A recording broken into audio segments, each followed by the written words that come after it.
The C. elegans, the simple animal, gave birth, laid their eggs, and the eggs hatched. I immediately, in the petri dish under the microscope, put a particular chemical in the food so it would start at an early age identifying food with the smell.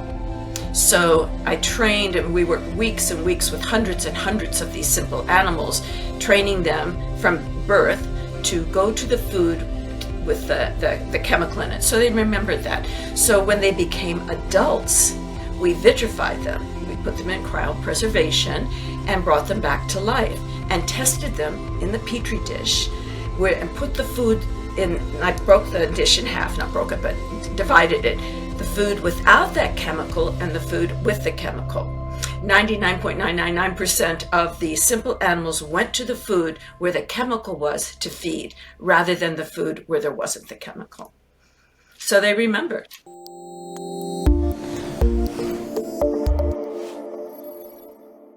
Don't say transhumanism, please. You don't want that? Let's leave that out. Yeah, as an introduction. No, just say philosopher. You could say philosopher. I don't like being sequestered only to transhumanism.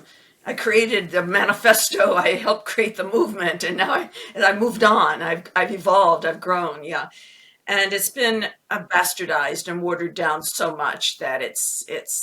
We can talk about that, to be sure, but yeah, just introduce me as a piece of shit. No, I don't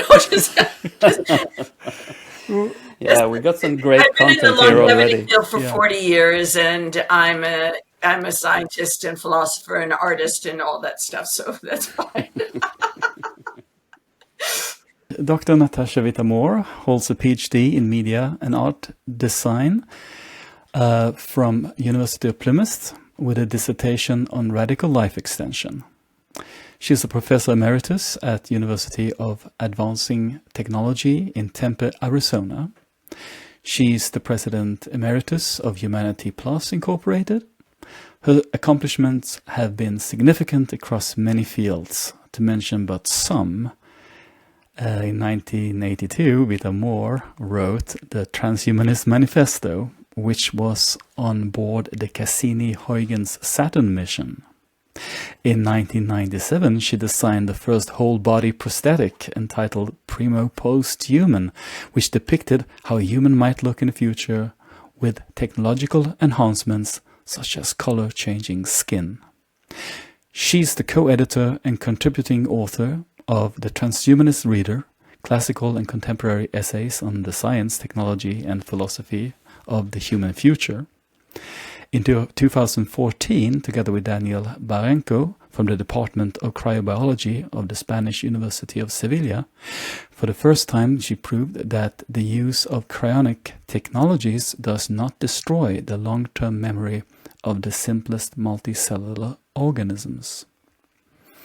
She's had her writing featured in the New York Times, Harper's Bazaar, and Marie Claire, and many other places.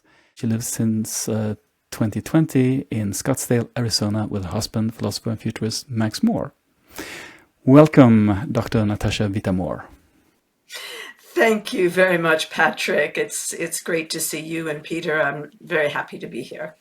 You're in Arizona. We got a 9-hour time difference here. It's morning in Arizona. How's the weather?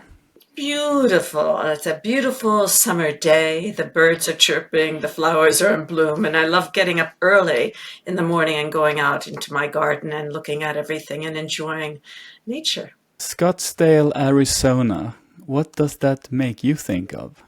They have a cryo facility there. I guess Natasha is familiar with that. That's not where I'm going to be preserved, but I certainly know about it. Scottsdale is known for many things. Largely, it's known for the architecture of Frank Lloyd Wright. And he had a school here in Scottsdale. So it's lovely to go there and see the architecture throughout Scottsdale. It's been highly regarded. Scottsdale also is a community of sports. Athletes come here. There's many different events. And it's a beautiful community of... What I love is It's just once you've done the big city, you go to Scottsdale, places like Scottsdale, to enjoy life and continue working and exploring life, but without the heavy pressure of the cities. Yes, Alcor is here, and I'm a member of Alcor as well as Tomorrow Biostasis. You have a beginning that would not predict that you would also make scientific discoveries, and you have lately made a discovery, and that I find that so fascinating. Okay, I think it boils down to one core thing. I never selected a particular career. I never saw myself as any one role or path. I enjoy many things. I have since I was a child. I grew up in a large family.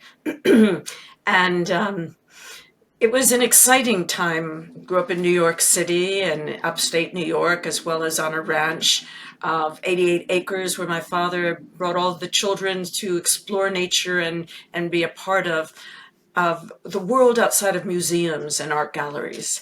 And I think that's really lovely. And I think that formed a certain personality characteristic that's dynamic in me. I'm an explorer. I like to solve problems. I see the world as a system. I look at all the variables within the system, all the parts and pieces, and I see how they fit together. And I look for gaps, things that aren't working, and I try to figure out ways to ameliorate them or mitigate them in areas that I care about. And in science, I never studied to be a scientist. I went to art school, undergraduate degree, but I have a master's in future studies, so I am a futurist, and I have another master's in philosophy. So I have a philosophical understanding of the world, but my PhD is in media arts and architecture and emerging technology. So those areas combined helped me understand the world again as a system. Within longevity, especially in radical life extension, we know today there's no cure for aging, and there's no cure to resolve death currently. So the best alternative we have to the ultimate finality of death is biostasis in the terms of cryobiology, human cryobiology. So human cryonic preservation is what I've signed up for as an alternative to the ultimate finality of death. And I saw a big gap. I saw a number of big gaps. In 1996, I saw a big gap in what do we do when we come out of cryonics? What type of bodies will we have? What if we're a neural suspending? What if our bodies can't be revived through nanotechnology and nanorobotics, et cetera? We need whole body prosthetics. And let me just have a little short pointer there. As a child, I had a number of different illnesses, but what I did notice is that the field of prosthetics growing, and it was really a staunch field as far as lacking innovation and ingenuity. Today, prosthetics is a major field of enormous, stunning design, interoperability, mechanistic design, robotics, AI. And so prosthetics today is amazing, but I foresaw this in 1996. And I thought, okay, if I come out of cryonics, if I'm fortunate, and if it does work, then I will want a new body. So that's why I designed that body. That is separate from the scientific research I did. And the reason I did the scientific research in memory is because one concern I have is the growing rate of dementia in humans today, early onset Alzheimer's, and the different diseases. By 2050, it's going to triple around the world. So dementia or cognitive decline is something very serious. So I did it not only because of cognitive decline and seeing my mother had dementia and understanding the horrific pain and discomfort people who have it go through, and the family members who love them and take care of them go through as well. And in cryonics, I saw that there was no work done in memory. What do we do with our neurons? Will they operate? Will they perform? There was a big gap. So it took me 10 years to get the funding and the approval to do that research. I had a great team. Greg Fay was my advisor on it. Dr. Greg Fay is enormous. And I started out just with an idea. I wanted to work with C. elegans because they're so highly respected, simple animals. In fact, they've been used in numerous scientific breakthroughs and Nobel Prizes. I think they were the participant in 3 separate Nobel Prizes in biotechnology and biomedicine. So I thought, oh, start with a winner. So C. elegans was the animal I used. It is a simple animal. And I learned also that you can train this simple animal to perform a task. So I said, oh, great. Now what task will I teach it to do? So bottom line is I taught this simple animal to perform a task. I vitrified it in cryopreservation, brought it back to life in the warming bath, and tested its memory. I didn't work with just one simple animal. I worked with hundreds upon hundreds of these simple animals under a microscope. And yes, Daniel Baracco at the University of Seville at that time was a student studying and also working in the field of embryo vitrification. So he was an expert in vitrifying embryos. So because of that, I wanted him to be my lab technician. But he was more than a lab technician. He ended up being my partner in this research, and he co-authored the paper with me. So it took a simple idea, seeing a gap, finding a way to resolve or ameliorate the problems that gap offered, and to test it to see if it worked. Bottom line in science, as you both well know, whether you succeed or fail is not the issue. The issue is to do it. If you fail, you don't achieve what you set out to do, it's still great work.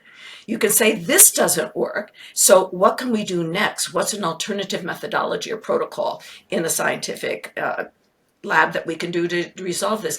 Fortunately for me, it did work, and so it ended up being a scientific breakthrough in that regard. So how did you test for their memory?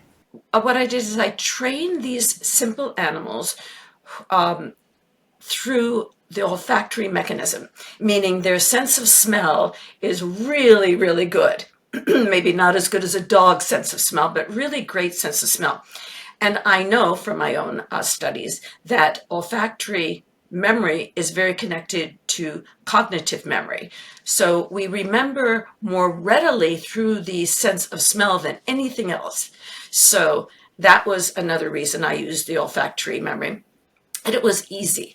I used food. So when the C. elegans, the simple animal, gave birth, laid their eggs, and the eggs hatched, I immediately, in the petri dish under the microscope, put a particular chemical in the food. So it would start at an early age identifying food with the smell. So I trained, and we worked weeks and weeks with hundreds and hundreds of these simple animals, training them from birth to go to the food with the chemical in it. So they remembered that. So when they became adults, we vitrified them. We put them in cryopreservation and brought them back to life and tested them in the petri dish and put the food in. I broke the dish in half, not broke it, but divided it. The food without that chemical and the food with the chemical. 99.999% of the simple animals went to the food where the chemical was to feed, rather than the food where there wasn't the chemical. So they remembered. That's a really great experiment. Yeah. No, it's so delightful because it is smell and food and babies and adults to see what they would do. And, it wasn't just once. Hours upon hours upon hours were spent in the lab under the microscope. I filmed all of it the best I could, and it was quite wonderful. So, yeah.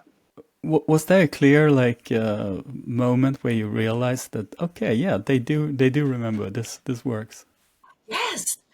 Yes, it was one of those awesome moments where you just go, wow. Now, mind you, some of the worms die, and that's sad, so you go through this little grievance, and, they're simple animals, but still, you're working with them, and they're beautiful. Under the microscope, they have this beautiful shape to them, and they swim through the agar in the petri dish like a dance. It's very rhythmic and very beautiful to watch them. So that was great. Another interesting point that I haven't really written about or talked about much. I allude to it, but one of the animals was pregnant. and I didn't know it. So I was looking under the microscope, and I saw some bubbles in the petri dish, and I didn't know what they were. And I was going, "What are these?" And I asked Daniel. I said, "What is this?" He said, "Oh, they're just air bubbles. Don't worry about it." But I looked closer. I put the magnification up, and I realized they were eggs, and I was watching the eggs hatch. So the second beautiful byproduct of this research was that for the first time, I proved that a pregnant animal, simple animal, could be vitrified, put in cryonic preservation, brought back to life, and give birth. So I haven't written about that yet. I don't have the funding to do it, but I think I'll maybe write a story about it. It's a beautiful story. Also, this gets me thinking about, you mentioned the many Nobel Prizes that the roundworm has created. I wonder do we know which one would win between C. elegans and Baker's yeast? I don't know. I have We should look that up, Patrick. Yeah. Who has won the most Nobel Prizes between those two? Yes, that would be interesting. Thank you for yeah. Now, as soon as we finish this, I'll probably be Googling. Natasha, I was wondering. You mentioned that you had several illnesses when you were a child. I'm curious as to what formed you in childhood and when you grew up to be the person that you are today. If those illnesses helped me become the person I am today, yeah, I think so. I had anemia as a child, but there were two incidents that happened. One was, I'm trying to remember which came before the other one. I think that I had a spot in my lung at 8 years old. And so it's walking pneumonia. It's not a big deal today, but then it was a big deal. You might have to be put in an iron lung. So that was very serious at that time. But today it's a really solved disease. It's not an issue. But the bigger issue was I had a tumor in my skull at 11 years old. And the tumor grew very large, and it was eating up the side of my face. And my brother noticed it. I said, I noticed something in my mouth, and my brother looked at it and told my mother, to take me to the doctor. He was only 4 or 5 years older than me. But it ended up being the largest and fastest growing tumor ever found in a child my age, of my gender and my race. So my medical history there too. But what is interesting about that is I had to go to Chicago to have the top surgeon in the country operate on me, and they removed half my jaw. And because I was 11 years old, it grew back pretty much. What is interesting, and this is, I think, a pivot point, in the hospital, my whole face was wrapped up in gauze. I only had 2 holes for my eyes, a little hole for my nose, and a little hole for my mouth with a straw, and then I had IV for food. So no one could see what I looked like for, I think it was in the hospital after the surgery for several weeks, and then months with bandages all over my face. So the nurses and the doctors at the hospital didn't know what gender I was, and they thought I was a boy. I don't know why, but they kept on calling me he. And what's interesting is it never really bothered me very much. It was just peculiar. And here we are today in a world where these pronouns are so demonstrative, and people are demanding that their pronouns be accurate. But it's in the game of things, when you're in the hospital having half your jaw, your part of your face removed as a child, it doesn't matter. It was kind of a funny thing.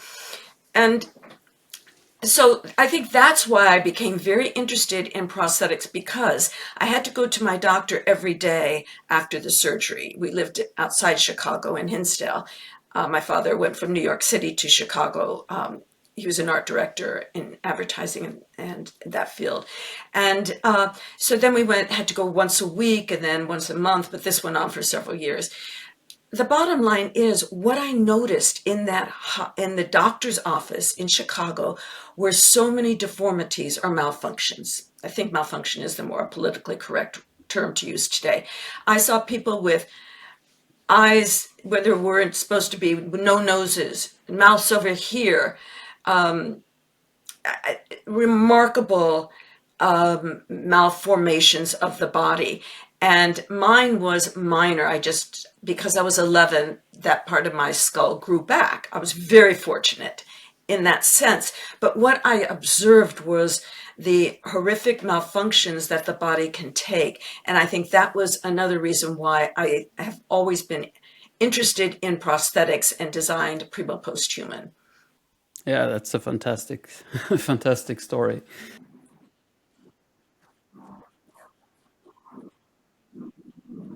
After that, I don't think I did much of anything but dance. I loved dancing as a child. I loved comic books. I competed with my brothers. We built tree houses and forts and different games. We had a miniature golf course in our backyard, and we just we were always building things and doing things. So I attribute that to my mother, my father, and my siblings. We were an adventuresome crew, and I love that. This is in the 1960s, right? No, yeah, 1950s, yeah, 1950s, 60s, yes. Yeah. And then I think another shift that really helped form who I am and my interest in science and philosophy and the future is we moved from Chicago, Hinsdale, to Memphis, Tennessee. And my father worked in Hollywood and in Memphis, doing major ads for the beauty products and copper tone and different skin products and whatnot. And in Memphis, I hated it when we first moved there, but then I grew to love it. But what was, I think, very formative for me was going from the New York museum world of more of the elite societal background to stop off outside Chicago, sickness, and then Memphis in high school and undergrad school, where you have this social society behind the Magnolia Curtain. The South is fascinating. I wore evening gowns on the weekends, and I was going to cocktail parties at the country club, and I was in beauty contests and president of my sorority, and all these social events were very indoctrinated into the society. But it wasn't just the social life that helped form me. It was the incredible dichotomy of life that the African Americans or the Black people in Memphis couldn't go to my high school or eat in the same restaurants or use the same toilet. And this really upset me deeply because I wasn't a Southerner. I was from New York and I was born in New York. And my senior year in high school, I think it was, Martin Luther King was in Memphis and assassinated. And I remember I marched in the streets. I went downtown Memphis. I wasn't afraid of anything. And I was just horrified because I loved his message. And so I have that part of me too that saw the horrific, it was the physical inconsistencies of humans from a child and seeing that and the horror of it, to the psychological inconsistencies of humans, that just because you're a certain color, you are less important than someone else of a different color. That freaked me out. As a teenager, I didn't understand it. But part of the beauty there too, because I was a dancer, I would sneak down to Beale Street and learn how to dance. And I would go to the clubs. I'd fake my way into nightclubs to listen to the blues music and the rhythm and the jazz and all the musicians in Memphis, because Memphis is the center of the blues and all of that. Detroit too, to be sure, but Memphis has Beale Street.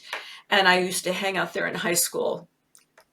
Dangerously so, but so you have the good and the bad and the different, and it's kind of this mixture of cultures that opened my eyes in so many different ways.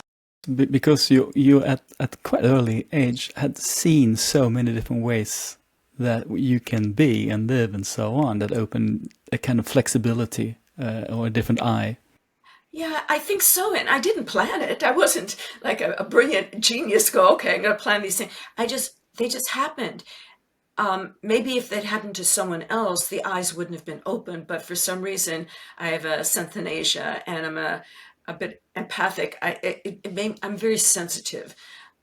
Even have something that's not good. I have a moral sensitivity, but I think that having that artistic background and seeing color and shape and sound and movement helped me see the systems thinking of these variables, the people being variables, the culture being variables, the consequences of situations and how they affect the system itself. So I see the world as a system.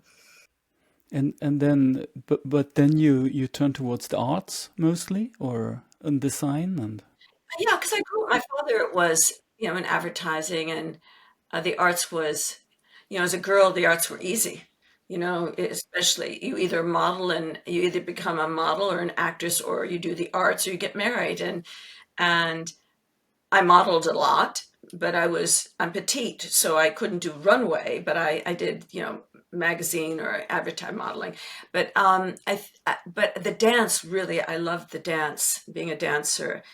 Um, and the I think that the arts themselves, not just I'm very visual, so the visual arts. It was at university. It was I don't know why I did it. I think I fell in love with abstract expressionism early on. I loved Robert Motherwell, and I loved the beauty of abstract expressionism philosophically. So the movements in the arts that really inspired me were Dadaism and Fluxism and abstract expressionism. So those arts and performance art really made sense to me because they're deeply philosophical, artistic movements. They're not just about paint or performance or film or video. They're about a consciousness, a way of being in the world and looking at alternative possibilities. So that's why I wrote the manifesto, because that's what artists do. So I went into the arts and I did, but I fell in love with performance art more than anything. So I'd travel to like the Amazon jungle and perform in the middle of the jungle, or I joined the Merchant Marines. As the first woman to sail across the equator for the largest shipping company in the United States. I joined the Merchant Marines because it was daring and challenging, and no other woman had done it. And it's to that level of that I did. There were other women in it, to be sure. But across the equator, that was kind of fun. So I would use that to do performances, and performance art really sung to me because I could design the set design, the visuals, the graphics for it and the visual images for it. And then I could perform it with nature. As I said, I grew up in nature. So like in the Amazon jungle, the performance was called Green. In Haleakala volcano, the performance was Sleeping Goddess Waking Muse, because the volcano is dormant and I had just lost a pregnancy, so I was dormant. And so I found this poetic symbiosis. In the Red Rocks amphitheater, I sculpted my naked body to the rock formation and made a film of breaking away. And the philosophical theme behind that film is breaking away from the dogma and breaking away from disease and death and these things that the human condition our human condition is segmented so deeply into this that it's hard for people psychologically to find new ways of being in the world, as you both very well know. So the ultimate pre-existing condition of humanity is disease and death and aging. We are born to age and die. And to me, that's one of the most it's Shakespearean tragic. It's a Greek tragedy of the worst kind. And so my performances and my stories within the arts were always about overcoming odds and looking at, one video I made, it got top billing. I won top billing in women in video in 1985 or 1986. I can't remember, in Los Angeles. Is called two women in B&W, black and white. It's like binary. You're black or you're white, you're good or you're bad, you're alive or dead, these binary concepts. So that video is two women dressed in black and white, genderless, saying the same lines over and over again, but taking on different psychological characteristics. And it's quite lovely, a short video. So it's always been a part, the artistic sensibility, but I very seldom call myself an artist, because when you say artist, people go, oh, she paints paintings. No, yes, but other things too. I mean, it does all make sense. I mean, it seems like you're always going against what looks like arbitrary constraints and restrictions, be they racial and political or natural, like aging and death. They're just imposing themselves on our will, so to speak.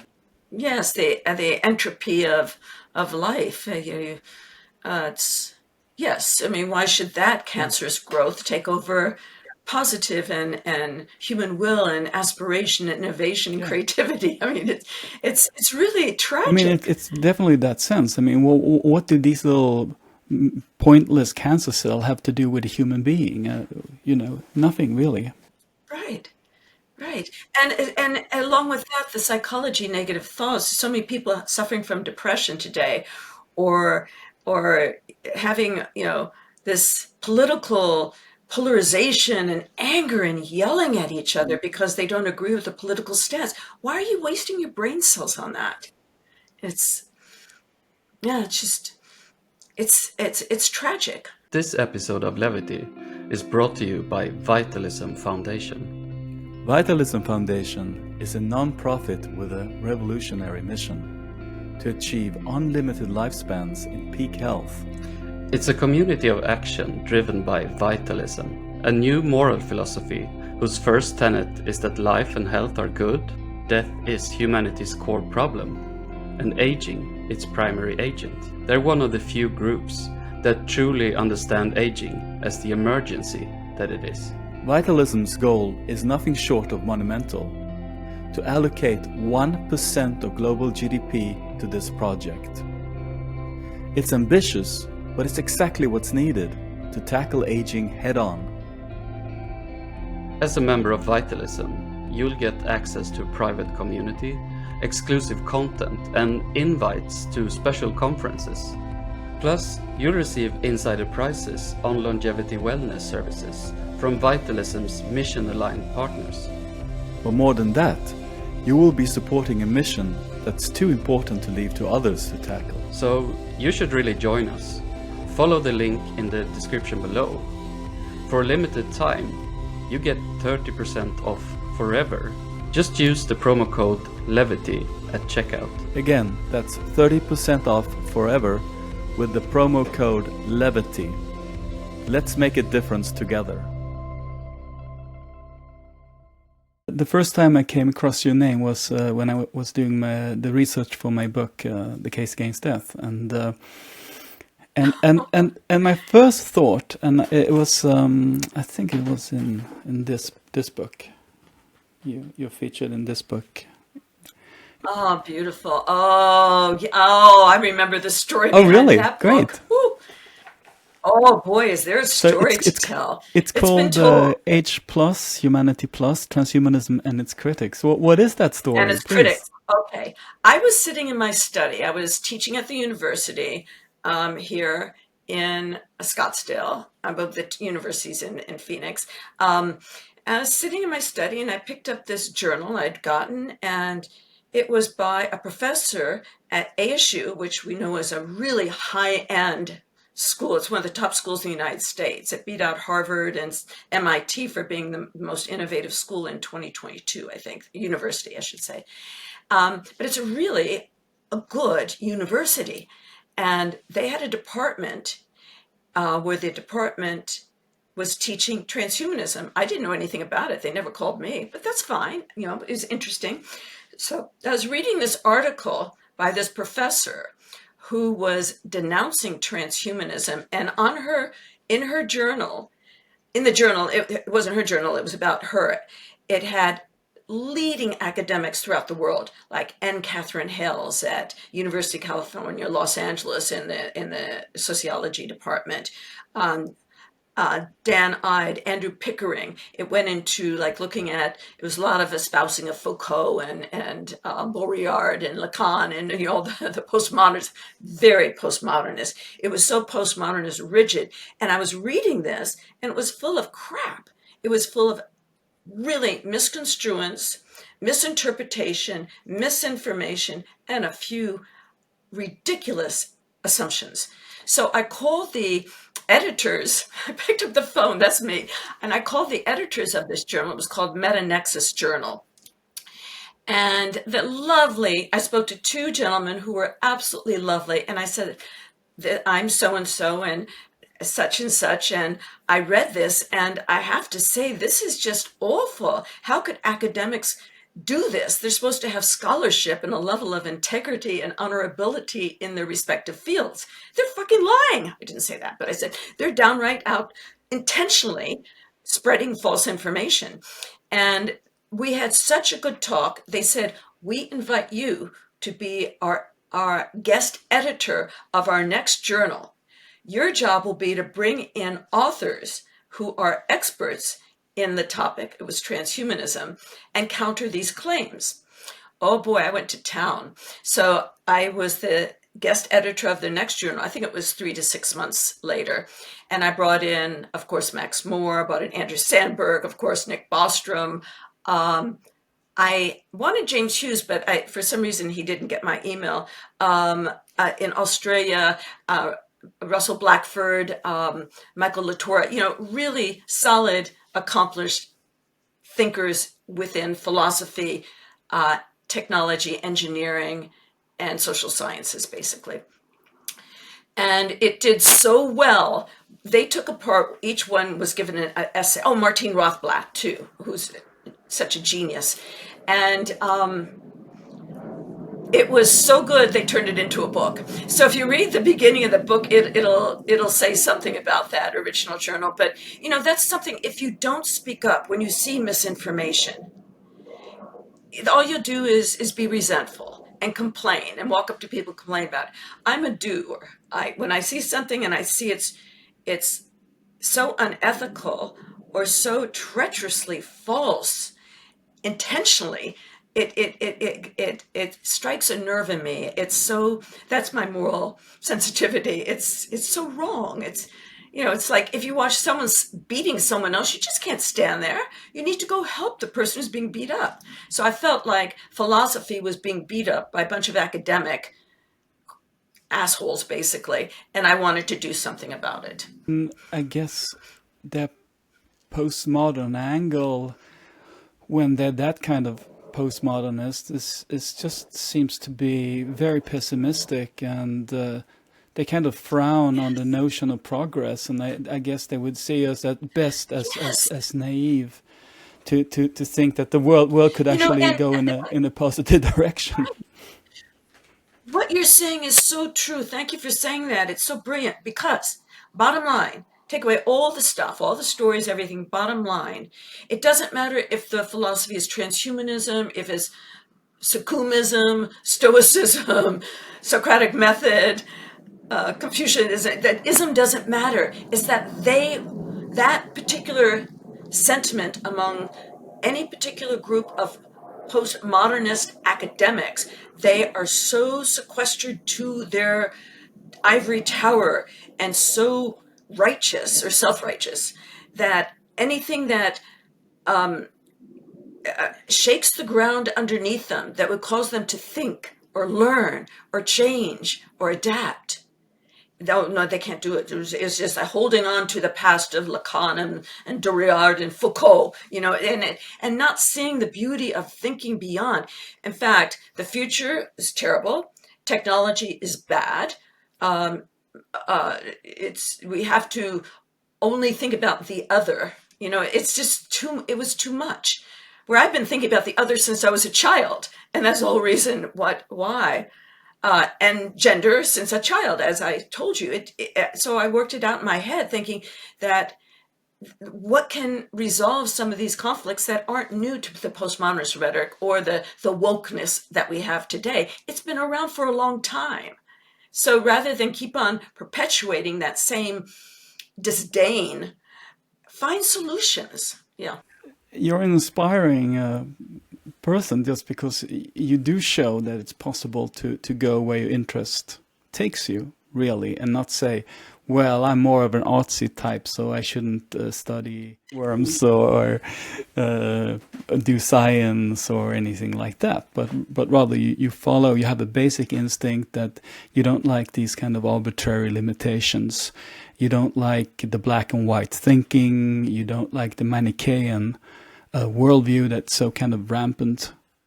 You are very well known for the idea of transhumanism, but you balk at it when we talked about what to talk about today. So you said, no, that notion, transhumanism, it has been somewhat corrupted, and I don't kind of want to be associated with just that. Don't box me in and that what I did then. I'm doing things now, right? I want to talk about, for example, Stoicist extropy instead. So just to give the listener a little bit of background, though, on if you humor us in transhumanism, and also why you want to kind of move further or... Yes, I loved it. I loved writing the manifesto in 1982, and it was published in 1983, as you said. And I loved getting on board the Cassini-Huygens on that disc on its trip to Saturn, and it crashed in because it was a beautiful story there. I love that. I love the overcoming odds and seeing human potential that has evolved not only in our bodies but also in our minds. That's in the original Transhuman Manifesto that was transferred into the Transhumanist Manifesto. And I think people sometimes forget that. They do, longevity, immortality, longevity, and they forget that we have to evolve in our minds as well. And that's why I love Stoicism. But I think early on, transhumanism did focus on that.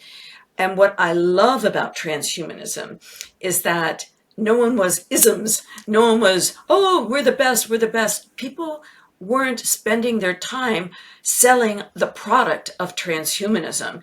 We were exploring and thinking and debating and discussing and looking at the things that are available today. For example, artificial intelligence. It had a long, cold winter. Marvin Minsky was a transhumanist. He was on our email list. He came to our conferences and spoke. So we had one of the strongest artificial intelligence groups of people. Andrew Sandberg, as you know, is very knowledgeable about AI. Ben Gertzwell, Neil Jacobstein. But Marvin Minsky was the father of and he was part of our think tank. Eric Drexler, nanotechnology. Eric Drexler wrote his book, Engines of Creation, as his PhD dissertation when he was at MIT. But he'd been working in the field of nanotechnology, thinking about Richard Feynman and the work that came, the precursors to his ideas about molecular manufacturing, and how nanorobotics is now becoming something that people are even starting to think about. But we were talking about it then, and so that was beautiful. Excuse me, Bitcoin. When you say we, yeah. Who are we, so to speak? And when did we get organized around these ideas? Okay, Extropy Institute was founded by Max Moore and Tom Bell. They were PhD students at University of Southern California. I was in Los Angeles, working there and making my videos. I was a filmmaker, videographer, working out of EasyTV at the Santa Monica Arts Complex. There was another videographer working on computers. We were all there. I mean, you had Timothy Leary, Stellark. You had some really, MTV was there often filming. You had some heavy pictures, well-known names that were there being creative. And someone mentioned the name Max Moore to me, and then I looked up what he was doing, and he had already written The Philosophy of Transhumanism, but that was separate from me writing the Transhuman Manifesto. That's how we met. We're totally separate schools, totally separate career paths. He was at university. I was at, I was in the working on my career.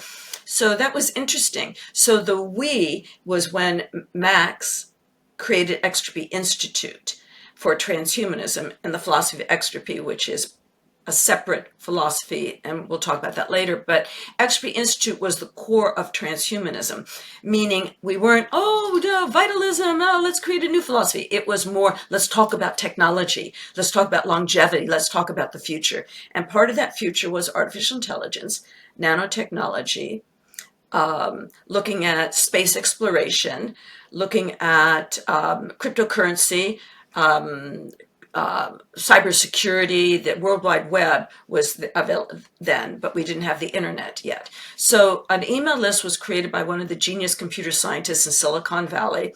We were in Los Angeles, but most of us were around the world in different countries. And we met on this email list, and we had conferences and a magazine and all of that. So we were mostly philosophers, computer scientists, some medical doctors, a few artists, and a lot of entrepreneurs and innovators. And there are people, journalists would sneak on the list and listen to what we'd say, and then they go write about it. So it was really kind of wonderful. It was a raw, wonderful time. But the point is that we would talk about ideas about the future. We didn't have the technology yet. It's just starting with Bitcoin. Cryptocurrency wasn't here yet. Starting with the internet. The internet wasn't here yet. So we talked about what if, and we put on conferences. We had 2 conferences in Silicon Valley, one in Los Angeles, 2 in Los Angeles, and these people came together. Now, who were they? They were Max Moore, Tom Bell, Andrew Sandberg, Martine Rothblatt, Ray Kurzweil, of course, Marvin Minsky, Mark Miller, Ralph Merkel, Christine Peterson. You look at the names of the people, and they're all highly valued in their particular fields. Of course, this is 30 years later, so most of us have grown up and adults and grandparents now.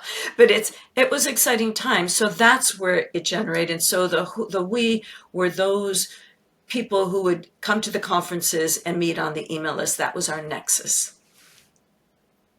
Transhumanism was about critical thinking, visionary thinking, philosophical questions. And philosophy is so important because in philosophy, you ask the questions that people are afraid to ask, and you look for possible alternatives about human existence. Who are we? What might we become, especially in the future with the advances in the technologies we were talking about then, which have now come about today, including genetic engineering and stem cells and all that stuff.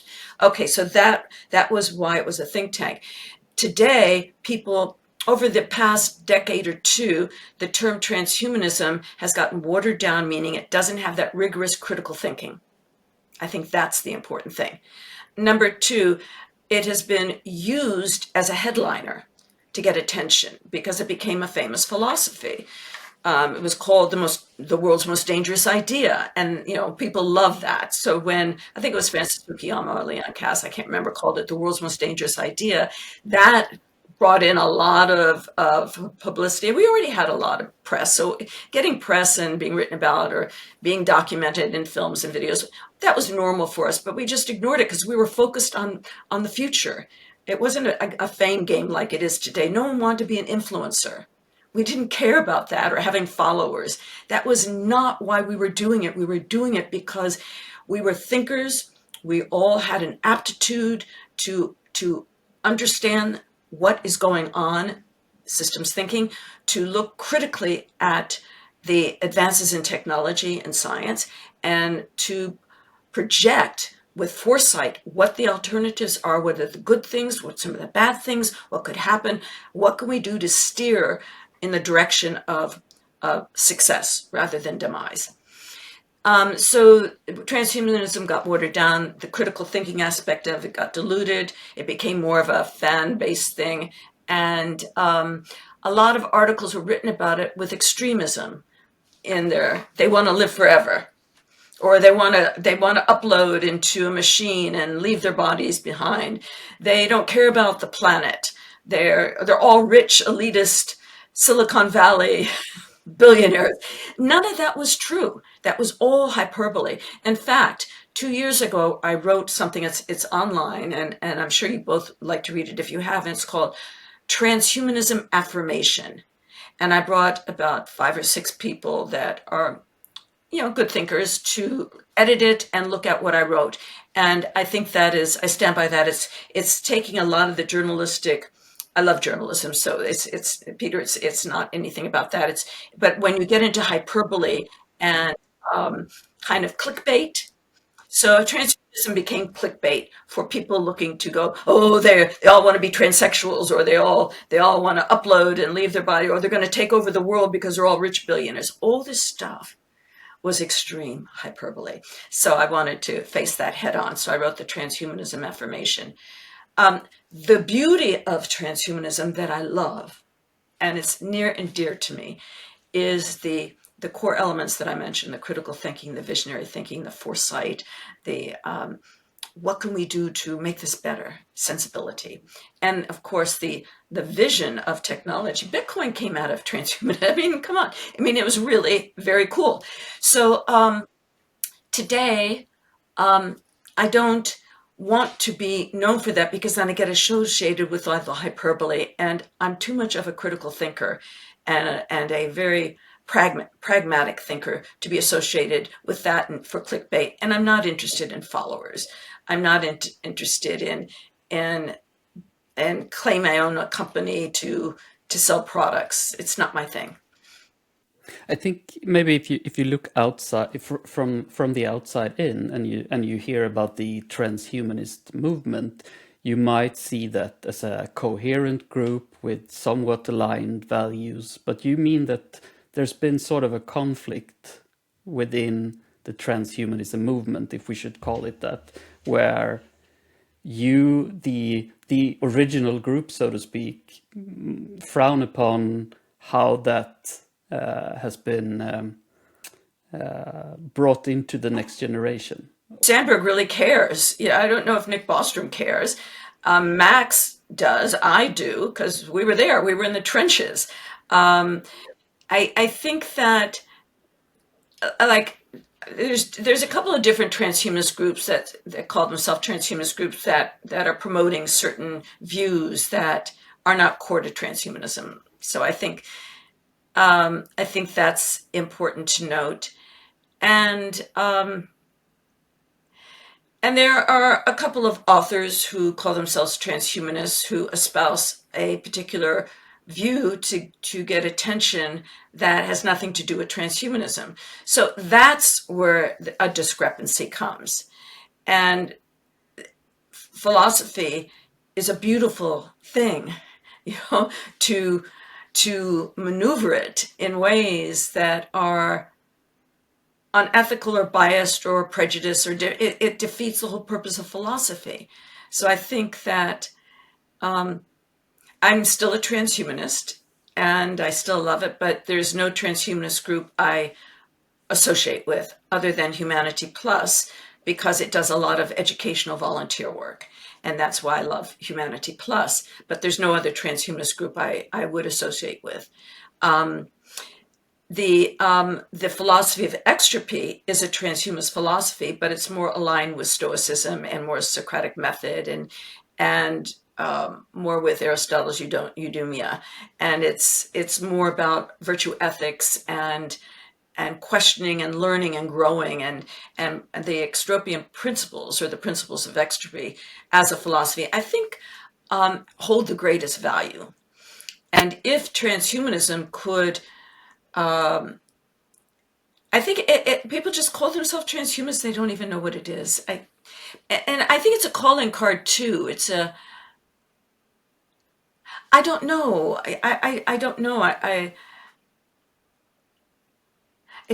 guess I just got tired of all the misinformation, and I think that misinformation, I think, became so hurtful and so damaging to me professionally, especially as an academic at university, and most of the press was hyperbole, and because of that, I had to remove myself, because there's so much more I am. And if transhumanism had been held in high regard, like Stoicism, perhaps, or perhaps like, what's a beautiful philosophy everyone loves? I don't even know of one. Uh, Maybe if it was not lied about, it would be different. And it's too bad because it was so great and it still is so great. But you can't, I think one of the things here is we live in a world of tremendous hyperbole and people wanting to make their mark in the world, which is normal. That's all great.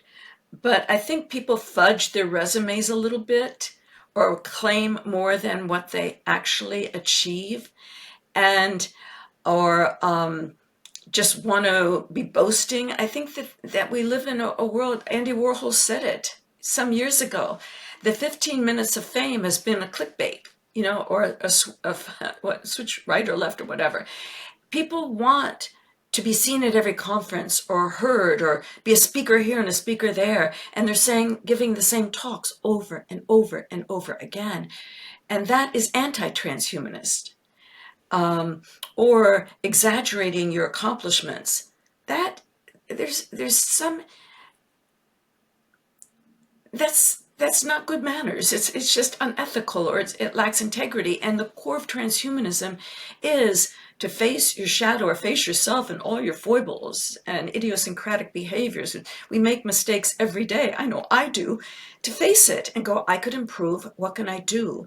And that's part of my meditation and part of my Stoic practice, and to try to be a better person.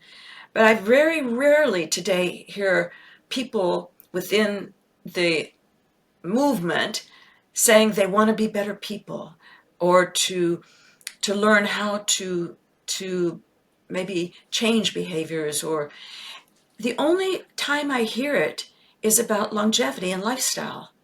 And that's good. I love that. That's great. But what about your mind style? What about your level of integrity? And I know that I struggle with it all the time. Am I doing the right thing? Could I have done it better? Was I completely honest? Was I being reflective and introspective enough? Am I doing this just so people will see me on stage, or am I doing it because I really have something important to say?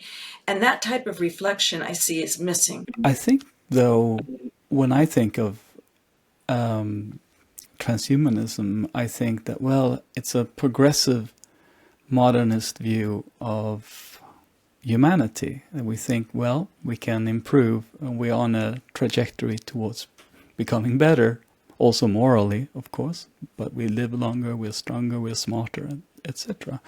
So I don't see it as like just a way of thinking about these issues, but we also have a kind of positive and optimistic view of things, a progressive view of things. Mm-hmm. I think there's a problem with the term progressive. I think it's been another thing that's been bastardized. I know in future studies there's progressivism and there's progressive, and I think beneficial. To be optimist is one thing, but to be a pragmatic optimist is probably better. To be progressive is one thing, but to be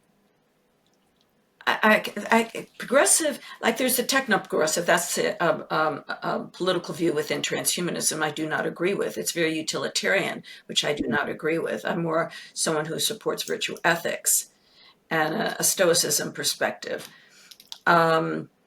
So I think that all of it can be good as long as you don't damn someone who doesn't agree with you. And what I've seen when transhumanism gets political, there's a damning of anyone who doesn't agree. And I think that's the nature of politics. Maybe that's it rears its ugly head and people just naturally, it's fight or flight, go in that direction. So I don't think it's healthy. I think politics are extremely important, and to understand the politicization of things is important, but I think it's even more important to understand policies and legislation and laws and human rights. That's what's important to me. And I think politics often forgets that and is just trying to push a particular ideology rather than looking carefully at others as not being evil because they're liberal and you're conservative, or you're conservative and they're liberal, whatever it is. And I think that that type of dichotomy is pretty awful. And it's not just that, it's driven by fear. And in transhumanism, the fear is not a proponent or an attitude or behavior. If you don't understand it, learn about it. And if it's evil or bad or awful, stay away from it. You go in the other direction. It's like Tai Chi.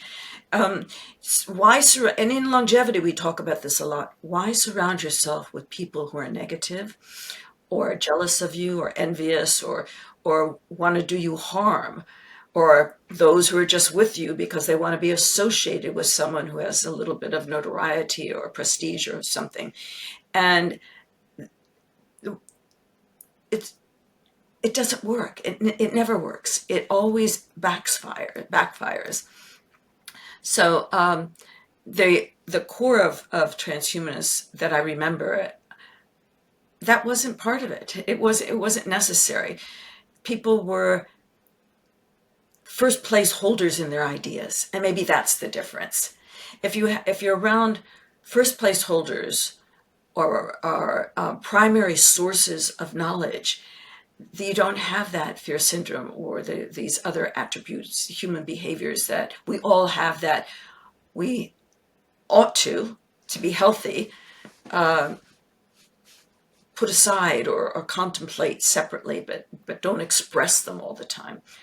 It's a struggle to be human. There's no question about it. That's why it's very important to look beyond where the human mind is now, and the neural pathways that we have, our conditioning, our social conditioning, how we were brought up.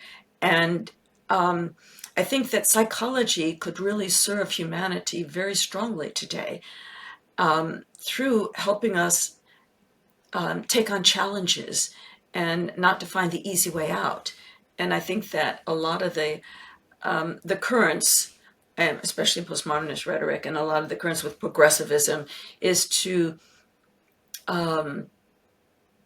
give the poor, take from the rich and give to the poor. That never works. Socialism never works. And I know that in Sweden, Anders and I were just talking about this the other day. I mean, there are ways it can work, but Sweden is not, it's a capitalist country. It practices socialism, but it's a capitalist country. And it shouldn't be socialism versus capitalism. Capitalism is very good for economics and supporting, helping others. But it's gotten such a bad name that it's like eugenics. It's been associated with horrific things that horrific people did that people don't understand. Gene editing or gene therapies can be very good. They're not coercive. People have a choice. And I think it's just going back to that binary thinking, good, bad, right, left. If you don't agree with me, then you're an awful person. I wasn't thinking of this as a political idea. I was just thinking, like, either you think humanity is fixed and should stay by its nature, and there was a golden past that you should kind of recapture, and then you kind of bioconservative or something like that. But I think core of transhumanism is that you have a more progressive way of looking at humanity, that the best can be ahead of us if we make it so. Yeah, so progress is good. Beneficial progress. Progress is not always beneficial, so beneficial progress is the way to go.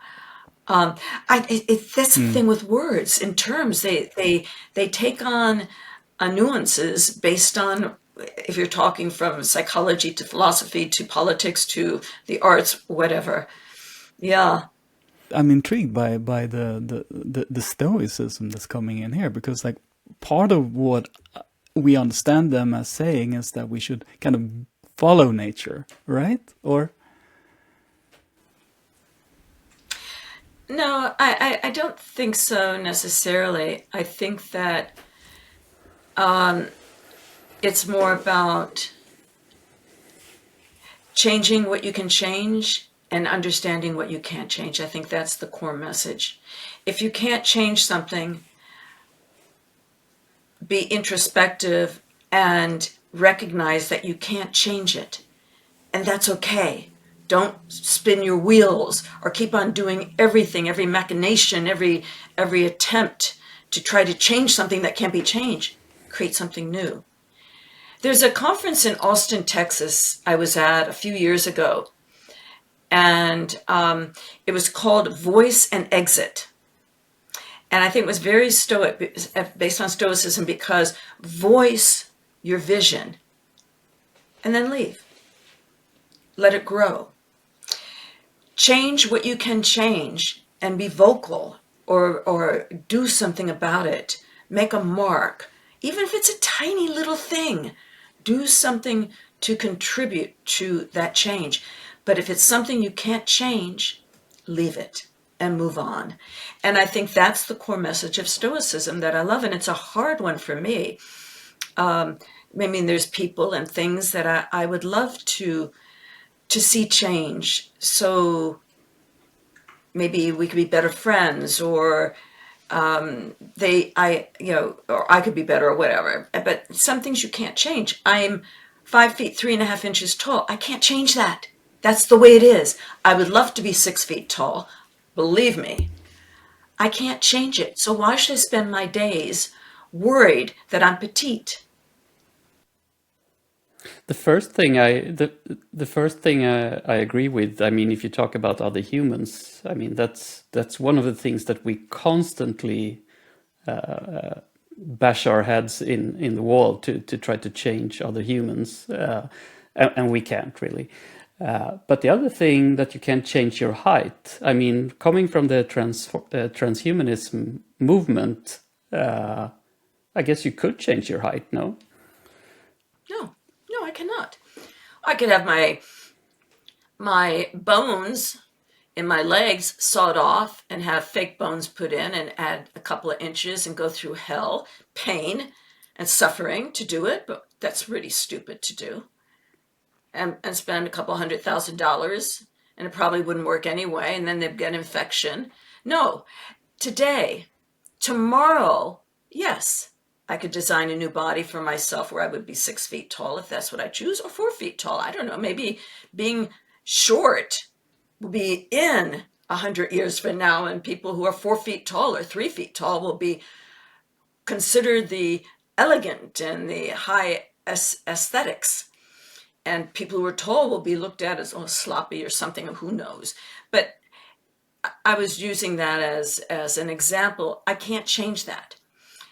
I would like to have a higher IQ. I'm pretty happy with my level of intelligence, okay? But it'd be kind of fun to be a genius. I can't change that. However, tomorrow maybe I could. With smart devices, I can add to my memory reminders. I can use a calculator to do some of the mathematics I can't do on my own, or, there's spell check, because I'm a lousy speller, that can fix that. So those things are mutable. They can be changed. I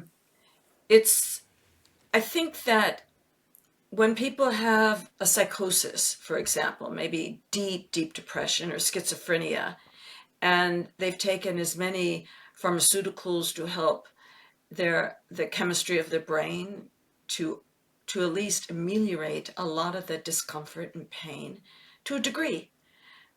But it may not work, and it doesn't always work. And a lot of people do suffer from depression and mental illness, and that's a very unfortunate thing. But if we spend our time going, why can't you think better? Why can't you be better? It's just love people for who they are. And if you don't love them, let them go. And sometimes we have to let friends go when there is no longer that camaraderie or sincerity, or you see someone's using you, or maybe you just don't like them anymore. That's okay. I think that often people think that we can change everything through technology or science, and we can't.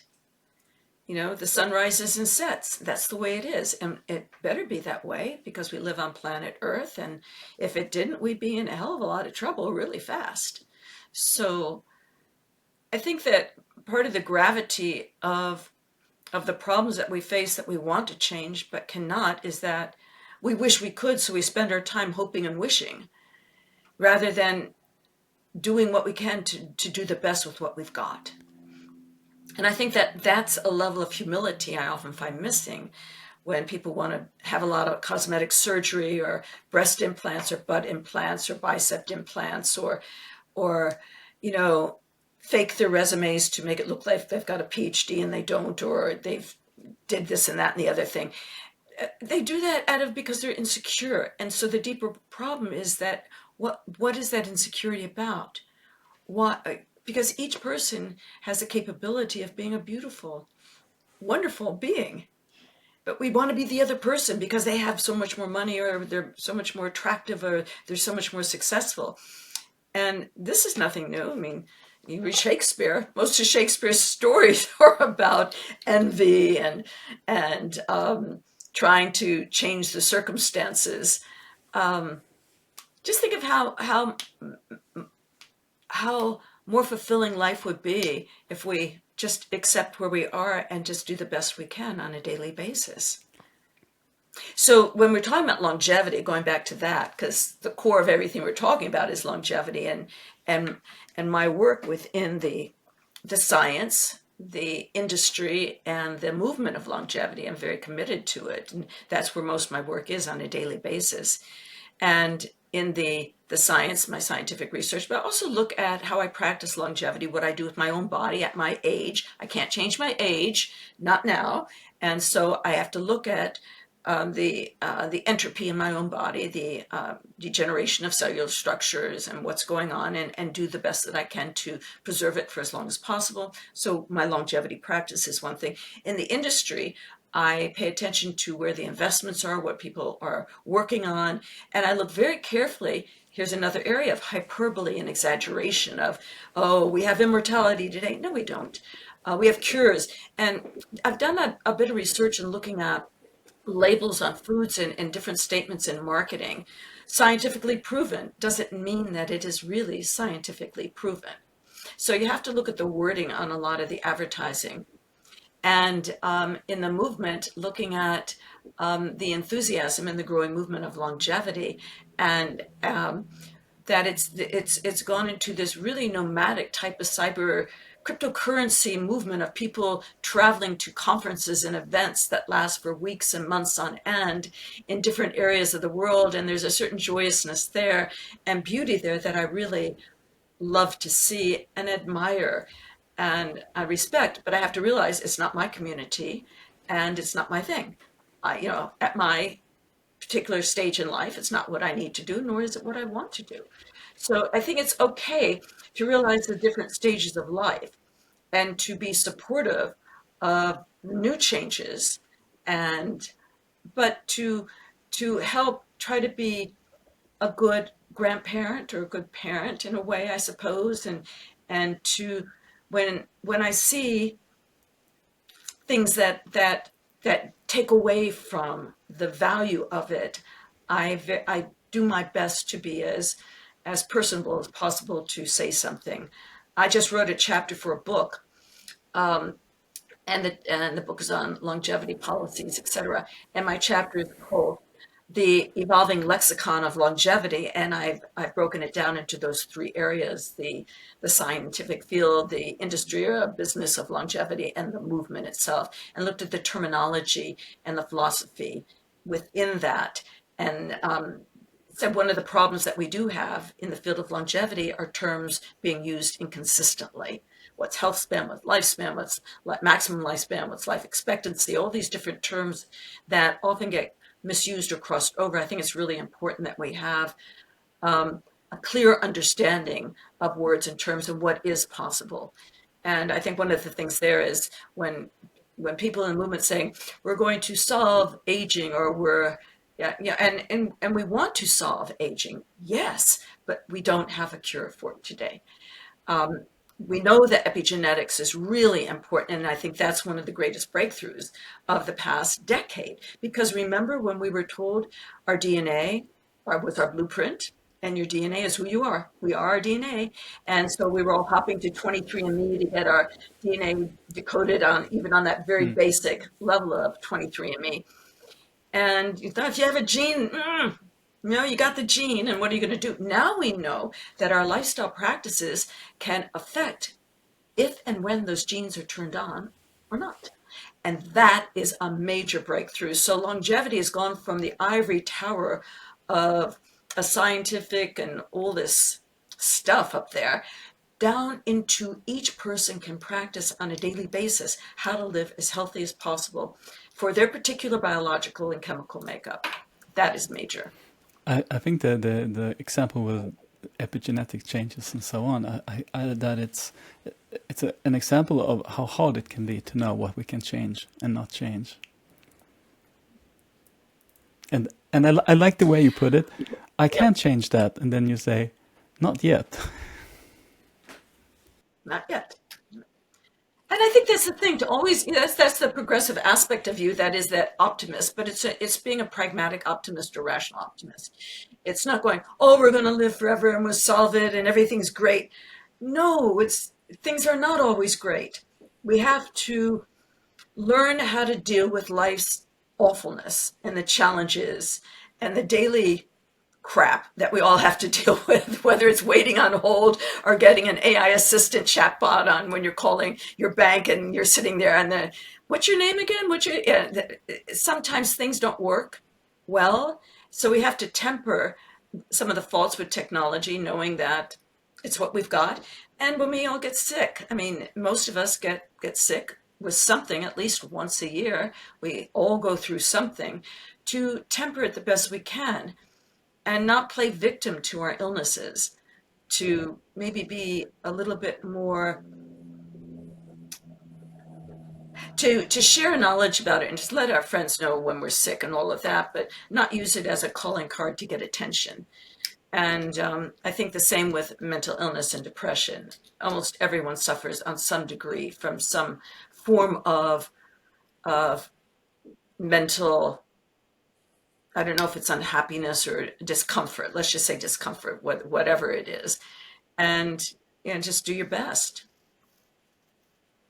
There is a view that aging will be solved sooner than many had thought because of artificial intelligence.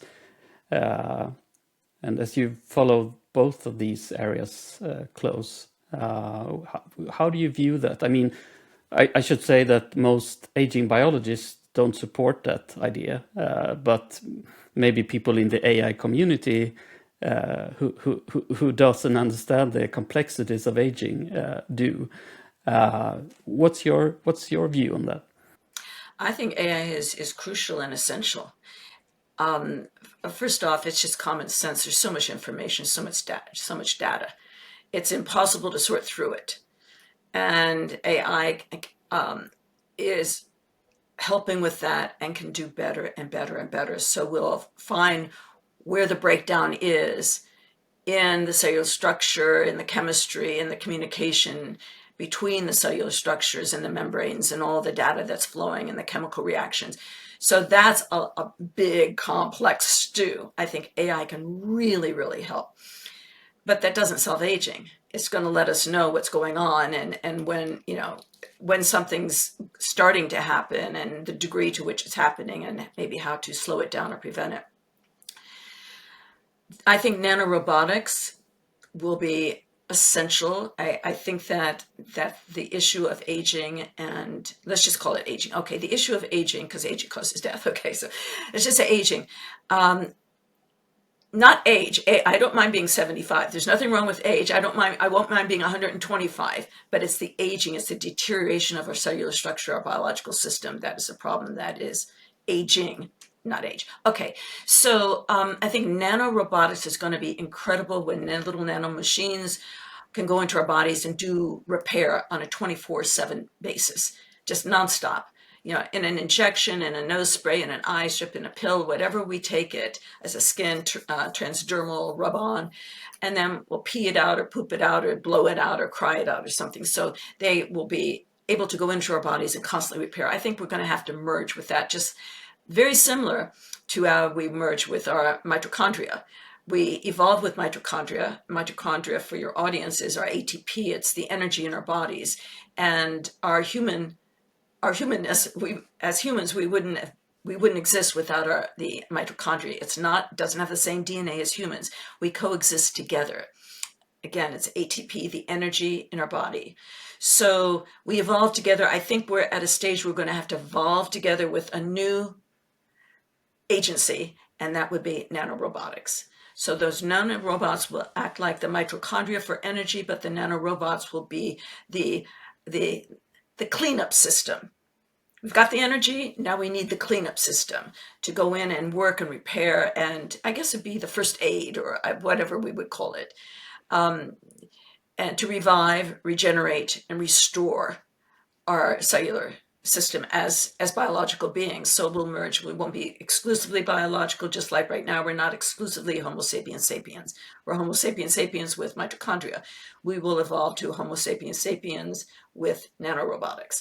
So that, I think, is going to be the major breakthrough leap, in my view. But until we get there, I think AI is going to be enormous, consequential, can't do without it to help us figure out a lot of the information, the data that is so cumbersome.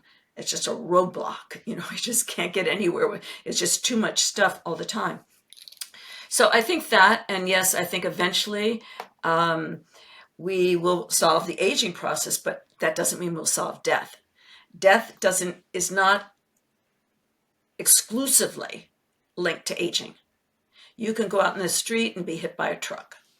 And so we need a backup for death. Sorry, my hair is messing. We need a backup for death. So if you have nanorobotics in your body and AI is working here and give you information on what to do or not to do, how to be more careful, how to be more respectful of our agency in our body, you could still have an unintended consequence. So the issue of death is bigger than aging.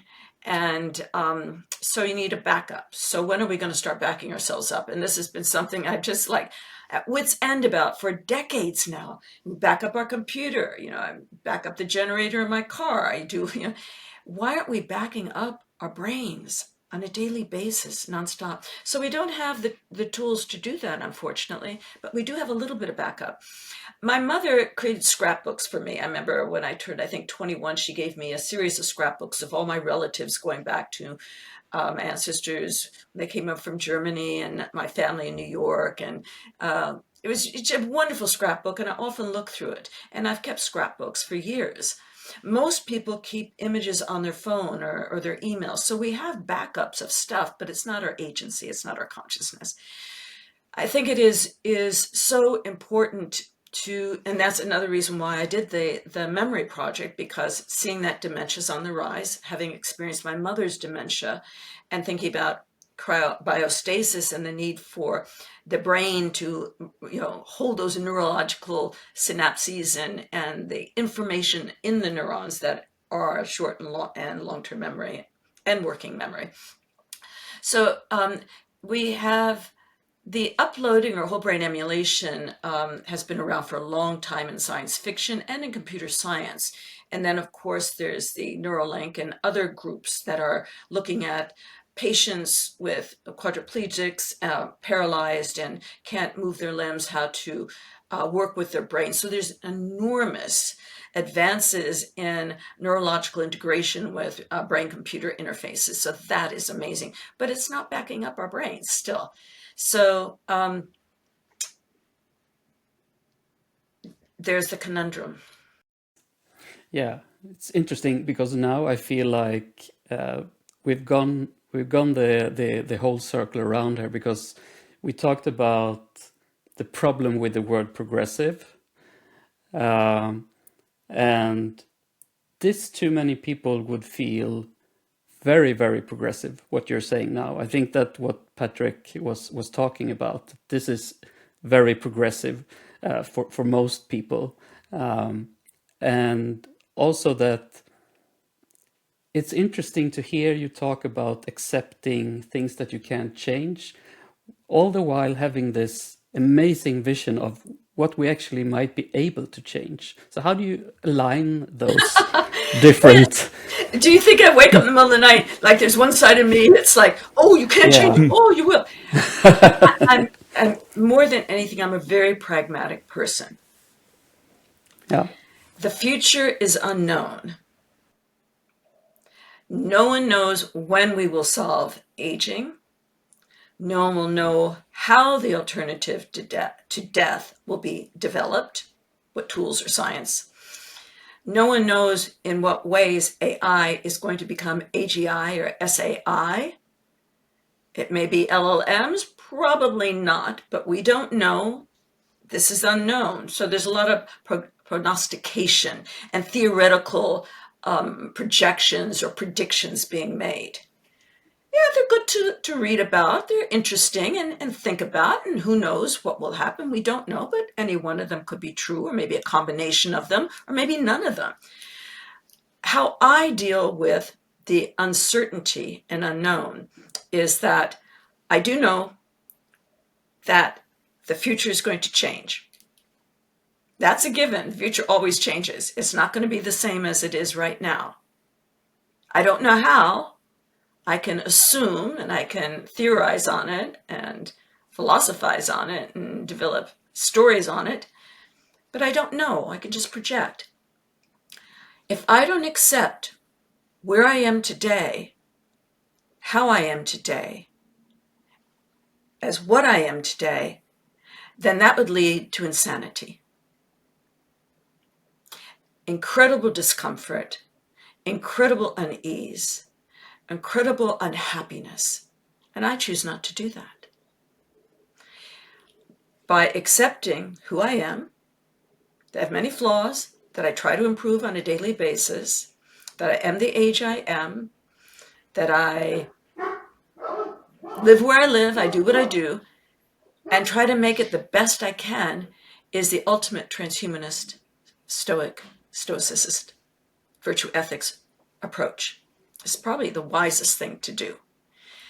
However, the other side of me, that is the visionary, that is the futurist, that is the futurist pragmatist, knows that there are possibilities. The ideas that we talked about in the 1980s and 1990s, that I had a TV show in Los Angeles on the future in the 1980s. It was very successful. Talked about all these ideas. People thought were interesting, but oh, it'll never happen. They've already happened. So I know that things will change and happen. It may be a great future. It may be a terrible future. I don't know. All I can do is accept where I am today and work towards a beneficial, progressive, smart future. That's all I know. I think how I think about it is that longevity and in the end solving the problem of aging gives me hope. And the idea of that I'm going to be preserved if I die gives me hope, at least. It's not to say that I think that I will continue living indefinitely. It's just something that I like to have a hope for, instead of just thinking about the termination of my life. I don't have hope. I think I remember I had a very close friend, someone I love very dearly, named F.M. Esfandiari. He said, hope is the memory of the past. And I was actually going to ask you if you knew him, but you did. He was your dear friend. Yeah. oh, he was my romantic partner for Oh, I didn't know that. many years. Yes. No, we were deeply involved for many years. He was a public figure, and he didn't like to talk about it. In fact, I was thinking about this morning. There was one woman in New York who was his attorney, who claimed to be his Chinese wife number one, and he was the only love of her life. People get weirded out. I don't know. I ignore it when, yes, we were deeply involved for many years, and then we ended up being close friends, and I married my husband. So I broke up with him and met when I met Max, because I liked Max. And, but they're equally brilliant, charming, delightful human beings that I am thankful to have known and loved. So I'll leave it at that. But with the hope, I guess as a futurist, I don't see hope. I'm an innovator, so I see innovation. I'm signed up for cryonics because I don't hope there'll be the science and technology to revive me and give me a new body, etc., to live as long as I choose. I am investing in it. So my signing up for cryonics and doing the work I do is my investment in the future. It's not a monetary investment per se, but it is I don't know what type of investment. It's a investment in my identity, an investment in, I guess it ties into my view that life is precious. It's just, I'm so thankful to be alive right now. Every day I'm thankful to be alive, because I could have died so many times. I was this close, probably 3 times in my life, to being told you may not live. So when you go through that, life is precious. But even if I didn't, it's precious. It's just, wow. And how many times a day do you stop to go, wow, I'm alive? I made it past my teenage years. I made it through all those drunken nights or partying or whatever I did. I made it through, and here I am to be where I am. I'm so in awe of that. For me, I value hope. I think that's a beautiful sentiment, and I respect your reasoning there and your passion for it. For me, it's just, I value life so much that I feel it's my responsibility to do everything I can to preserve it. And this brain that I have, with all its foibles, that I've gotten this far, and I want to increase my intelligence and become a better person, and I want to see what the future of a human is. What can we become, the beautiful beings that we often dream of? I would like to experience that. So for me, it's a desire to see it and experience it and go, oh my God, we did evolve into really good humans, or post-humans, or whatever we'll evolve into. Yeah, life certainly is precious. You talked about psychiatric problems. I've had a number of deep depressions, and I think that even though I don't wish them on anybody, because it's almost like you're dead in a way, because you have no contact with the real person that you are. I think when you get out of it and the lights are switched back on, then you get this amazing feeling of just, living. That's enough. Yeah, it's like, oh God, I'm alive. I don't have that depression. I think all of us, I've never had depression to that extent, but I've had deep loss and sadness. Or I've also had where I didn't have any creative ideas. I thought, I've lost my creativity. And then when you have that creative idea, when things start meshing in your brain and start forming, you go, whoa, I'm back. It's like an epiphany. That must be what it's like when you get a depression. All of a sudden the lights turn on. Excuse me, I'm sorry. And you realize the beauty of being alive, and you no longer have that albatross, that doom and gloom and darkness. It's just, it's so remarkable.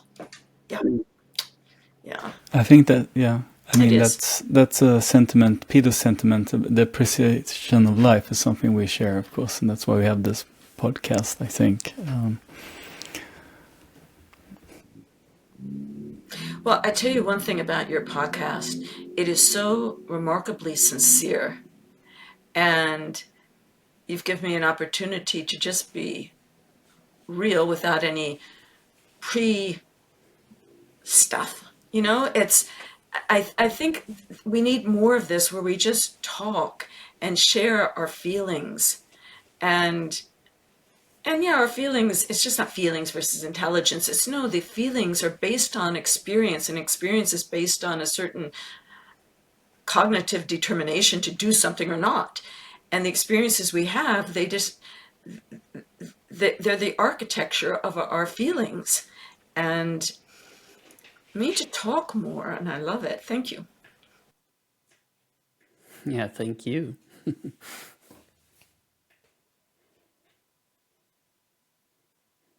I do wonder though,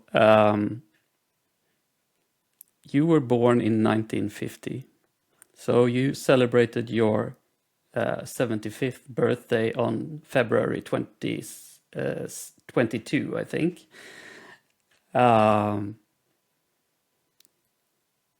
And I did watch a video of you when you discussed your regimen, how to stay, because I guess this is the first time in the episode that we actually mention your age. And I think that if people came into this episode and didn't know your age, okay, we talked about you being a child in the 1960s, so they maybe calculated a bit, but you wouldn't know that you are 75. So I think people are really interested as well as how the hell does she do it? The thing is, I don't know. I wake up every day happy. I always have since I was a child.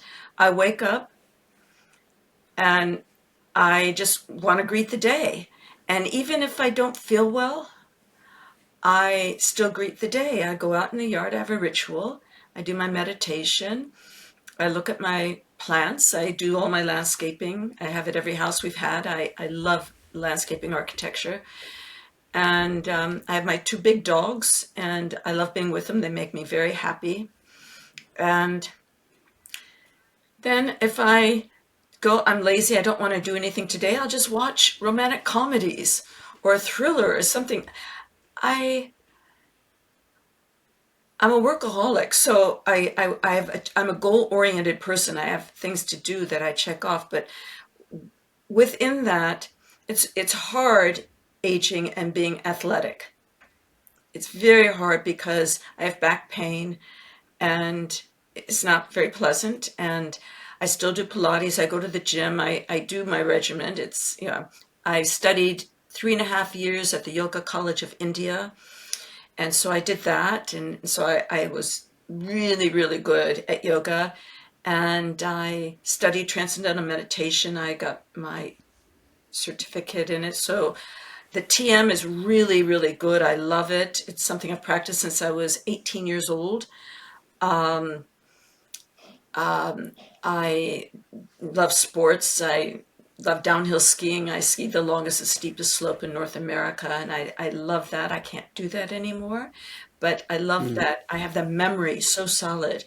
I do Pilates several times a week in a very rigorous Pilates session. And I lift weights. I go to the gym just about every day if I can. And I love lifting weights. I love sculpting muscle. I love I love the form. It's like a dance to me. So I do it because I love it. And I just, I suppose that it's hard. It's not easy. It would be easier to sit on the sofa, watch a movie, drink Coca-Cola, and eat potato chips and dip. That would be easy. Then I'd feel really bad. And then I would get out of shape and it would make me unhappy. So I think psychologically, I do it because if my body's in the best shape it can be, that I feel better, I can stand taller for my 5'3.5" height. So, and we're all shrinking as we age too. So it's this battle not to shrink. So Pilates is really good. I have so many friends that don't that have gone, who just let their bodies be 70, 60, 70, 80. And they say, that's just aging, that's the way it is. And none of those friends talk about longevity or wanting to live longer or upload or whole brain emulation or cryonics, or some of them talk cryonics, to be honest. But I do it because if I have to be what I believe, otherwise I would be phony, and I don't like phoniness.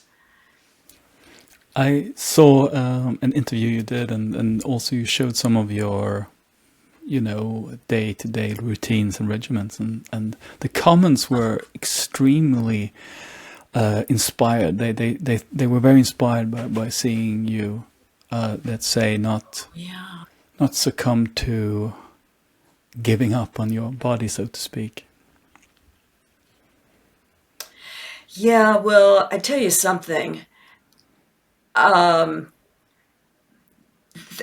Those who have been injured more seriously than I have, you have to work with what you've got. I have spinal stenosis, so I have to work with that. I have arthritis, I have to work with that. So you do what you can. I mean, I think about, remember Superman, Richard, what was his name? Reeves. Christopher Reeves. Yes. Christopher Reeves. He was an inspiration. Christopher Reeves was in a fluke accident, ended up paralyzed. He continued. Didn't complain. He just continued. I could cry thinking about that. Oh my gosh, how marvelous. There's so many people that have had horrific accidents, injuries, or illnesses that keep on going. Those are our real heroes. They value life. They do it. So I'm just a little person. My routine is nothing to compare it to what some of these people do that are, they just stick with it rather than complaining or saying, oh, it's just aging, or, I'm just not going to do it. I do it. It's like, it's so disrespectful. Christopher Reeves would probably give anything to have what other people have that don't protect and take care of their bodies and their brains, By the way, can I did something unusual this time. Oh, so yeah, so good. we do we have this on YouTube, obviously, and we do these thumbnails, these little images that is promotion for the episode, right? And of course, I always do them afterwards because I need to know what the episode is about. But this time I watched a video with you, and it was Max in it, and you talked about your regimen, and then I saw an image on Instagram, and so I did a thumbnail before this interview, and now I'm not sure at all that we should use it, but I think I could show it to you and see what your reaction is. And you might not like me after this. We'll see. Ooh. You put it in the chat. How do you do that? Oh, you're going to pull it up? That's a good image. I like that image. What do you think about just getting started? Fine. I'm always just getting started. Look, that's the beauty of accepting where you are. And it's just every day you can see it as a new opportunity to fix the crap that you did the day before. It's I mean, that's so awful with death. I mean, we're constantly trying to find, adjust ourselves, and we're building something here. Yes, I think so many people spend so much time talking about, AI is going to solve the problem, or longevity, that they're not living fully. And I haven't had a good conversation with Anders and Haklund and I did when we were in Estrella outside of Lisbon last week. It was a good conversation. We were laughing and talking. It was wonderful. But most conversations,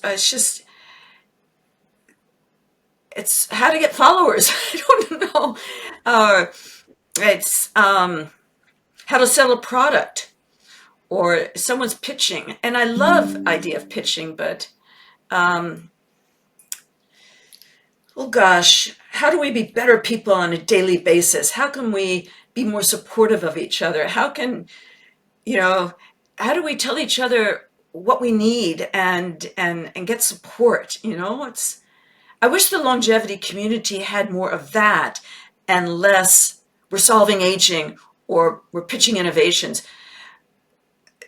To think that we're solving aging because we're a movement is not going to do it. We need the AI. Just bottom line, AI is going to solve aging. And how we use it, yes. How we apply it, yes. And also nanorobotics are going to, but then we have the issue of death, and that is still unless and until we back up our brains, our agency, our consciousness, and can transfer it into another system, we're pretty much screwed. By the way, what do you think are the biggest bottlenecks for nanotechnology right now? Gosh, I haven't thought about that. Okay, let me think. Okay, we know that nanotechnology needs AI because nanorobots are programmed through AI. So we used to discuss which will come first, nano or AI. We needed AI for nano. So, okay, so the biggest roadblocks are getting a company or a business, getting people to invest in it, developing the nanorobots that can actually form swarms to do something good. And probably the best thing we could do right now deals with the environment, clean up oil spills, clean up pollution, clean up stuff. So if a company, an industry, the nano industry can develop a solution that is people love, then the next step is in our bodies. If we start out with, nanorobotics in our bodies, people are going to freak out worse than they did in the early 21st century with genetic engineering and eugenics and all that freak out. So I think that probably, so that's one thing. It's the social understanding and the investment. If investments say it's going to clean up oil spills or pollution or the ozone or whatever, or energy, a new source of energy, I think that there would be investment. The second issue is on the nanoscale, we can build machines on the nanoscale. That's been proven, it's been done. The roadblock is regulation, and regulations for the machine end of it.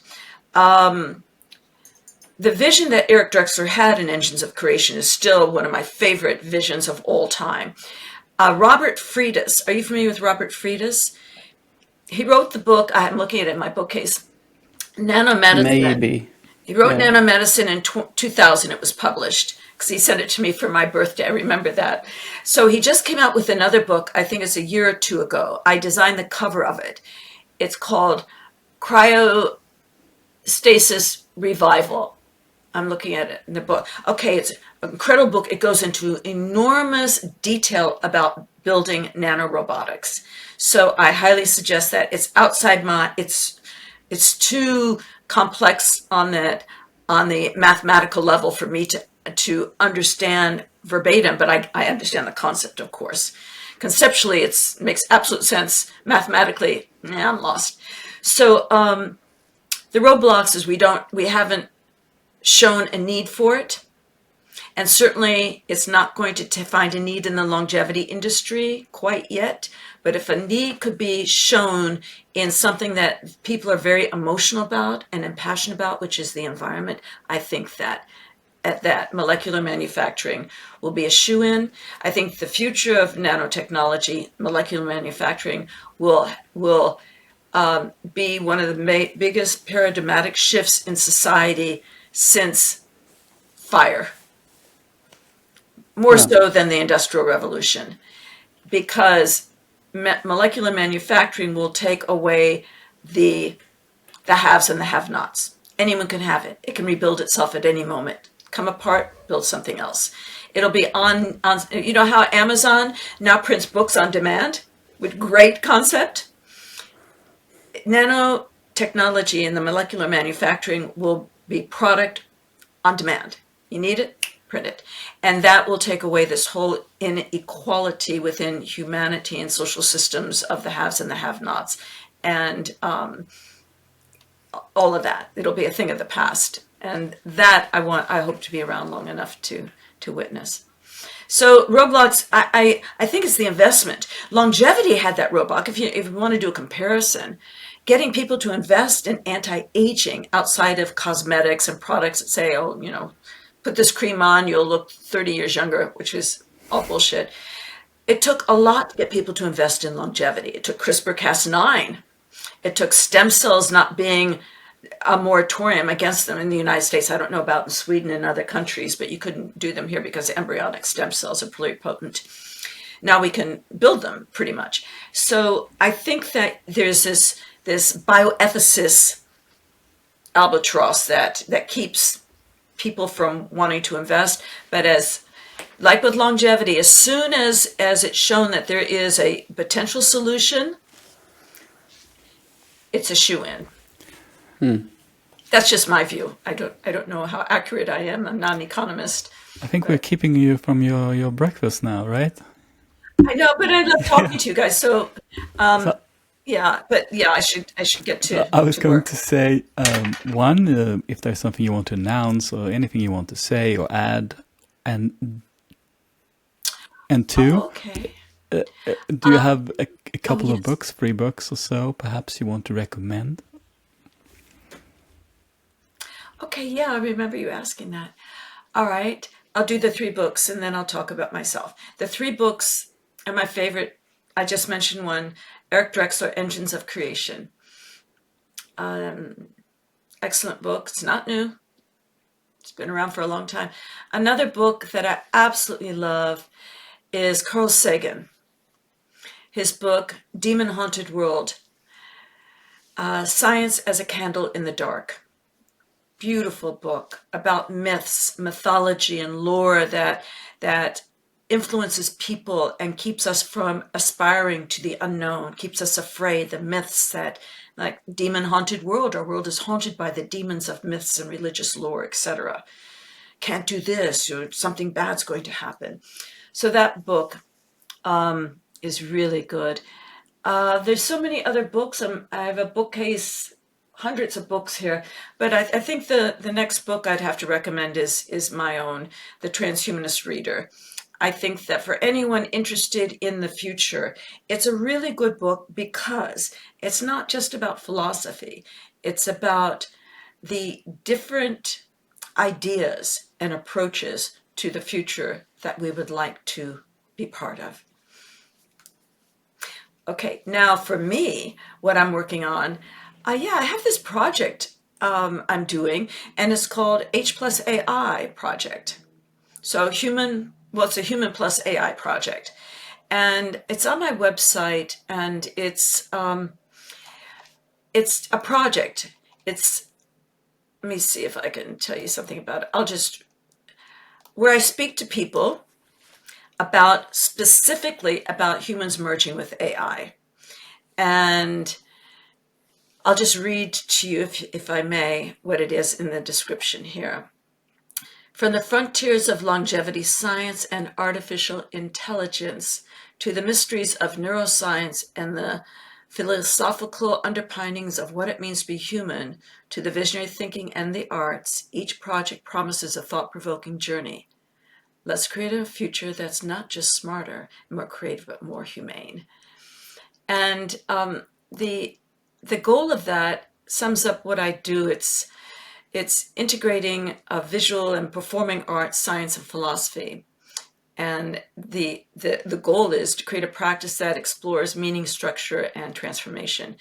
And I think these disciplines, even though they're very separate fields, they form a distinct language that shapes our world and investigates the various systems and the whole systems thinking that I love so much, and the hidden architecture of experience. So I think that sums it up. And so far I've worked with a couple of people I love who are dear to me. Ray Kurzweil, Maroon Jawat, who's a professor of philosophy in France. He's from Morocco. Peter Voss, who is expert in artificial general intelligence and was one of the 3 people to coin that phrase, along with Ben Gertzwell and Sean Legg. And a lovely person by the name of Sadie Stock, who's a student at USC. She's a neuroscience student, and she's very involved in artificial intelligence and students using AI and the way that they're using it, the good, the bad, and the ugly. So that's very interesting to listen to. And keeping this discussion very tight, because in 2026, I hope to chair and host a summit on artificial intelligence to AGI and human integration. And it'll be a very heady discussion and debate, and it'll be probably an extropy event. So bring back extropy as far as thinking about the future, critical thinking, visionary thinking, and getting down to brass tacks and aiming to address some problems, some serious problems, and look for possible scenarios and solutions. Well, that sounds amazing. Thank you so much. Yeah. Yeah, fantastic conversation. You're such an inspiration. Likewise, both of you very pensive thinkers. That was great. Thank you so much. Thank you. Thank you. Have a lovely evening, both of you.